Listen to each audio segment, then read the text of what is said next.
What a year. We saw so many different games drop that it's hard to keep track of. Some were absolute gems and others were less than stellar. We saw massive changes in the industry.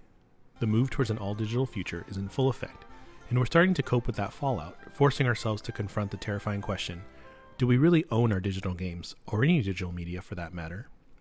Giants like Activision Blizzard were bought by Microsoft. And as of this writing, scandals are breaking out over the legitimacy of charities such as The Completionist and the ongoing drama of their Open Hand Foundation. Now, I'm mostly a console gamer, so nearly everything here was played on Switch, Xbox Series X, and PS5. However, some stuff I played on my Steam Deck. My wife also just got me an Asus ROG Ally, and I just fired up Far Cry 6, so moving into 2024, I might start moving towards more PC games than in the past. Maybe you played some of these games and felt differently about them than I did. If you want more in-depth critiques, check out my other videos from earlier this year reviewing many of the games listed here. Keep in mind, not all of these released this year either. And with such a massive year coming to a close, here's most of what I played in 2023. Tears of the Kingdom. You held such promise. Yes, it's undoubtedly one of the best games mechanically that Nintendo has ever created, and stands among other open-world giants like Skyrim or GTA 5. But it needs to be said that despite the great gameplay, I don't think this entry in the Zelda series will be remembered as fondly as others.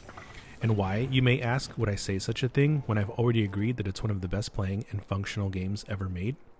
Because of the story.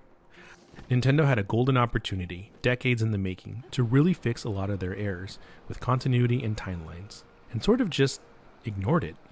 Instead of saying, hey everyone, here is the retcon you've been looking for, instead of sweeping up the mess that is the Zelda timeline, they sort of just threw more onto the pile. Just take a look at many of the YouTubers out there who make Zelda content, and a lot of them will tell you the same thing, which is a relief to hear, and no, I'm not hallucinating. I'm not saying Nintendo should just spoon-feed us what every fanboy wants, and I'm not saying they should just acquiesce and retcon everything the way it's been written in our headcanon, but there is a precedent to listening to the community a bit more than they have. After all, they are the ones who officially adopted the timeline after it was born in the early 2000s among fans online.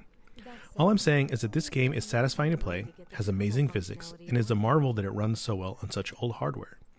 But as far as other things it could have delivered, well, I think we've all been left wanting. Final Fantasy XVI.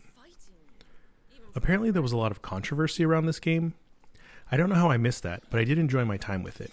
The combat loop is extremely good, and the story really pulls you in. The demo delivers a cliffhanger that I had to see to its resolution, so I bought it even though I wasn't planning on it.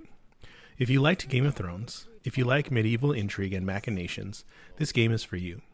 I also really appreciated that you don't get too lost in the world, with the map being more of a fast travel mechanic than an overworld you have to traverse. A theme I've come to embrace with gaming, especially recently, is that my time is short and I want to spend my time involved with the game, not trying to figure out how to play it. Puzzles are one thing, but fluff and bloated open worlds are something else entirely. This game respects your time and rewards you with a great story, gameplay, and characters. Sea of Stars. This could be my second favorite RPG of all time, and probably my second favorite on this list. You know that feeling when your mom makes you your favorite meal? That's what playing this game is like. It's got all the right ingredients, and it's made with love. Sabotage Studio went above and beyond with this entry, and while it's not perfect, it's as close as you can get to recreating the childhood feelings of games like Chrono Trigger and other classics, while still having modern day comforts. The story is engaging and has a few twists and turns. Some folks have said that the story falls a little flat, but I disagree. I think it's got enough intrigue while at the same time doesn't take itself too seriously. Look at the pirates, for example. Just a couple of clowns that add some good laughs into the mix. The combat lets you choose what order party members will attack in, and also has a boomerang or tennis mechanic that is easy to grasp and extremely enjoyable. Like a wish granted, this game gave us back a little bit of our childhood. I did end up buying The Messenger, the previous title by Sabotage Studio, and hopefully I get time to play it before the baby arrives in the spring. Spider-Man 2. If this isn't my game of the year, I don't know what is. I liked it so much, I didn't even bother to capture any footage of it. I wanted to be as comfortable as possible, and so I played it in the rec room of our new house, where I don't have anything set up to capture, and that's okay. One of those, if I didn't capture the gameplay, did I even play it kind of moments, right? If it's not on TikTok, did it actually happen? A good reminder to sometimes just disconnect and enjoy what's in front of you. If you ask my wife, I usually sneak in a few hours of gaming here and there, and sometimes I'll go weeks without playing anything because of how busy we are. But this? She got it for me for my birthday, and I was at it every single night after work until I beat it. As a side note, fellas, this is not a reason to not help out with the housework, by the way. Wash those dishes, do the laundry, and don't be our fathers and expect your wife to do it all. If the first Spider-Man and Miles Morales games were first and second drafts, then Spider-Man 2 is Insomniac's doctoral thesis. I have to go out of my way to find things wrong with this game. A lot of folks online said they didn't care for the web wings because it makes traversal too easy, or that it takes away from the web swinging mechanic. But I think it's one of those easy to use, hard to master kind of things. They did a great job with the story too, and while changing comic book canon can be a little iffy, if you never change it, you'll just rehash the same old stories over and over again. So giving them license to do so is needed, and they use that license well here. It makes me excited for their upcoming Wolverine game. Redfall. Ugh. Atomic Heart. Ugh, again. Dead Space. I once told a friend, if you go and buy Dead Space and aren't scared shitless, I will literally hand you $60 that you spent on the game. They came back a few days later and said I didn't need to pay them because it was scary as fuck. And still, knowing every single nook and cranny that a monster might emerge from to jump out at me. Knowing all the tricks and secrets this game has, yet still feeling the intensity and fear that were part of the original package, just speaks to how well Motive did with their remake. The mechanical improvements alone are enough to call this one fantastic, and that's not even looking at the graphics quality. Dead Space was one of the first games to do the integrated HUD, which still works extremely well, and added a level of immersion and tension not found in a lot of other games. The changes to some gameplay sections too are top notch, notably the space cannon and asteroid section. Sufficiently challenging, visually stunning, and downright terrifying. If you skipped over this one earlier this year, do yourself a favor and play it immediately. Hi-Fi Rush. I often have to remind my wife that I cannot sing, cannot dance, cannot hold a tune, tap to a beat, really anything to do with music. So a rhythm game is not my first choice. That being said, I did enjoy this game, and any other studio that wants to drop a high-caliber surprise release is welcome to. An endearing art style and cute story, the game is worth your time. Control. Originally released in 2019, Control was one of those games that got me through the first round of lockdowns when COVID started a few months later. To make a new IP and then stealthily tie it back into an existing property was a bold move, and one that paid off for Remedy. I haven't played Alan Wake 1 or 2, but you'd better believe they're both on my list after having played this and replayed it again this year. The concept of the Bureau of Control is a fascinating one. As a kid growing up in the 80s and 90s, when the X-Files were a phenomenon, a shady government agency that is borderline otherworldly is something I loved in this game. Also, that janitor is creepy as fuck, and I loved it. Resident Evil 4 Remake. Furthering the discussion around the need for remakes, whether they're necessary or just a cash grab, Resident Evil 4 made waves when it released back in March. Similar to other remakes on this list, the modernization efforts put into it really paid off. The original was a revolution, and has been re-released 1,000 times already, but to see this game playing like a modern-day masterpiece is incredible. Controls are completely modernized and lose any tank elements that may have been present before, and I appreciate that they didn't phone it in. Look at other games that came from developers that had the same kind of seismic impact upon their original release, namely last year's GTA trilogy. Capcom could have done the same as Rockstar last year and given us a half-hearted attempt at cashing in on nostalgia, but they sure didn't. Super Mario RPG. Nobody ever thought we'd get this game. We sort of just figured that it would be another one of those classics that we'd have to break out old hardware from the closet to play, or emulate. But Nintendo surprised us with its announcement in June and release last month. My big takeaway from this is that I can completely understand a younger or newer gamer who has no nostalgia for the original not being terribly impressed by it. I, however, do have nostalgia for it, and I will put it up there with the likes of Link's Awakening remake and the aforementioned Resident Evil 4 or Dead Space remakes, something we didn't necessarily know we needed, but absolutely adored upon playthrough. The added triple moves and easier timing signal in battle made it even more enjoyable to play. And if you're worried about difficulty, they did make an easy mode. Not a system seller by any means, but if you have a Switch, it's worth it. It's also part of their voucher program, 2 for $100, so you can get it at a discount. Pikmin 4. Everyone talks about how Nintendo milks Super Mario Kart and has been riding a game from 2014's success all the way until now. Imagine how Pikmin fans felt. Pikmin 3 came out in 2013, with Pikmin 4 being announced as early as 2015. We wouldn't see it come to the system until earlier this year. Was it worth the wait? I mean, yes, but also, come on Miyamoto. Pikmin 4 is the evolution of the game we've been waiting for. I told a friend who asked me that if you look at a really good PS3 game, then look at a good PS5 game, there's no comparison. Night and day, right? That's how Pikmin 4 feels compared to the rest of the series. They took bold moves with the elements they added, like Ochi, which gives so much more depth to the game. And this game also spurred the re-release of parts 1 and 2 for the system. You can play all 4 mainline games on the Switch. While I didn't get into the games until Pikmin 3 Deluxe, it stands to reason that longtime fans are over the moon with that, considering you can't really say that about mini-series, especially some of the less popular ones like Pikmin. If you've never played it, imagine the serenity of Animal Crossing, the obsession of collectathons, and a little bit of panic every time you go into battle, and that's Pikmin 4. Super Mario Odyssey. I think I used up all my eye rolls for this episode, but I'll throw one more in for good measure. I made a video detailing what I don't like about this game earlier this year. Imagine someone made a dish that tasted terrible, and everyone around you thought it was delicious. You start to wonder if you're the one with the issue, not the food. That's how I felt about this game for years. From the first time I played it, it felt so lacking. And I had conversations with friends who absolutely adored it, so I stopped to think that maybe it was me. The hill I will die on is that no, it's not me. This game just isn't up to the standards it should have been. Empty worlds, poor level design, bad color palettes, the list goes on. I am not excited for Super Mario Odyssey 2, which has been rumored, and honestly, you aren't missing much if you've never played this game. Advance Wars 1+2 Reboot Camp.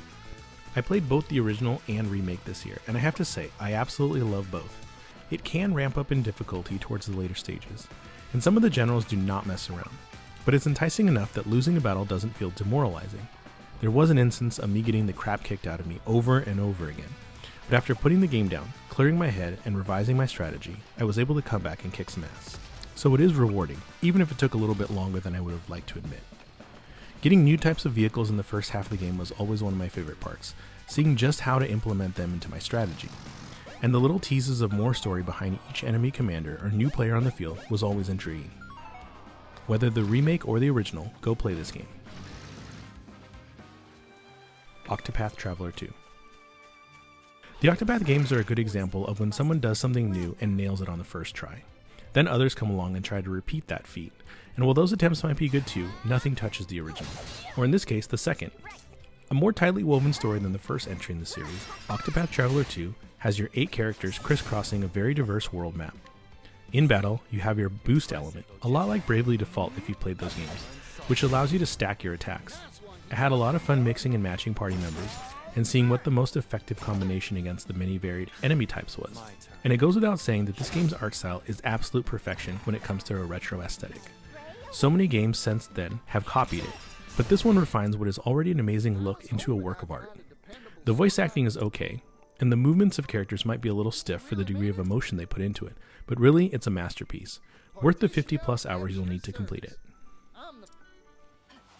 Fire Emblem Engage. I know a lot of people enjoyed Three Houses, and the depth and success of that game put a lot of weight onto Engage. But being so different, it obviously fell short of a lot of people's expectations. If you're considering this game, know that they are not the same in any way, shape, or form. There's virtually no life sim element like Three Houses had, and yes, there is a hub where you can interact with characters, doing things like costume changes and even dinner parties and tea time, but the level of depth that Three Houses had far exceeds Engage. And that's not a bad thing. I might be a hypocrite here with how I said Tears of the Kingdom didn't deliver, and I'm excusing Fire Emblem Engage, but really, there isn't as much of a letdown here with the deviation from the previous game.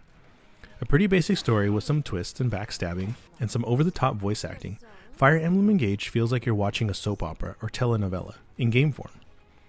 I'm not a fan of visual novels, but this is like all the same elements in a good way. The combat is really enjoyable and very customizable. Weapons and armor can impact your attack and defense to such a high degree, and the level of detail you put into your squad is so incredible. Of course, there are the emblem rings, which you use to engage with other spirits and past warriors, and they can be worn by various party members. And if you aren't one for battle animations, you can also turn them off, so it plays like an old school tactical RPG as opposed to a more modern one.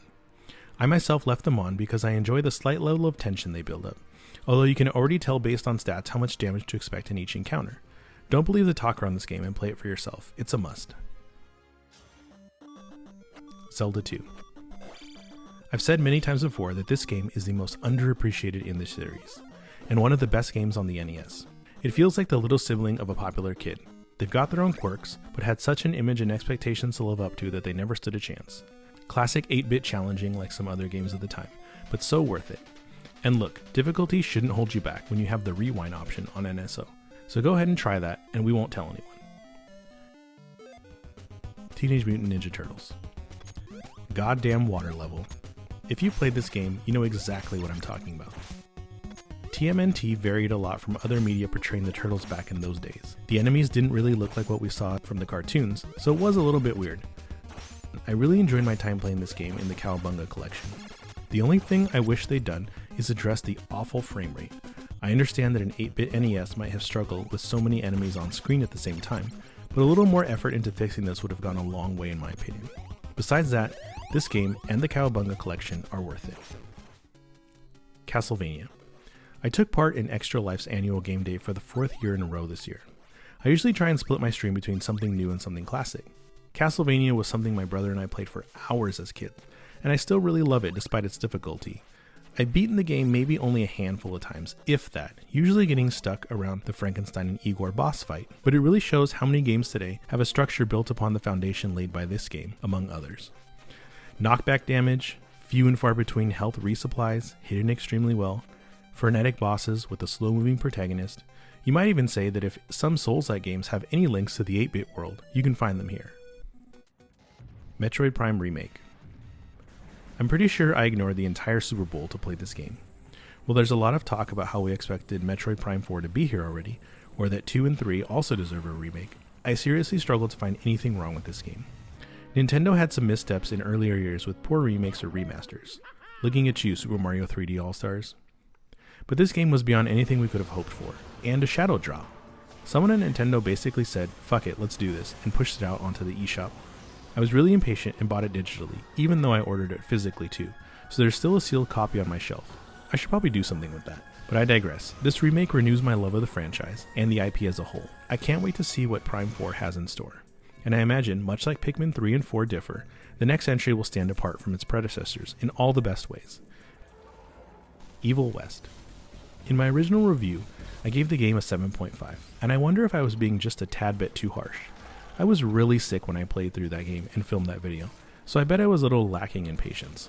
That being said, it is an entertaining game, though I'm sure it's not anyone's game of the year. It's got an entertaining story, varied weapons, and a decent protagonist. I struggle to say much else about it, so if you see it on sale, it's worth picking up. That's more or less everything I played this year. I'm sure I left some stuff out, and I'm sure I didn't give equal time to every game. That being said, I hope you're going into the new year with health and happiness. Stay tuned for some new updates regarding my plans for the following year, and how my wife and I plan to address our huge backlog of games. Thanks for watching, and we'll see you next time.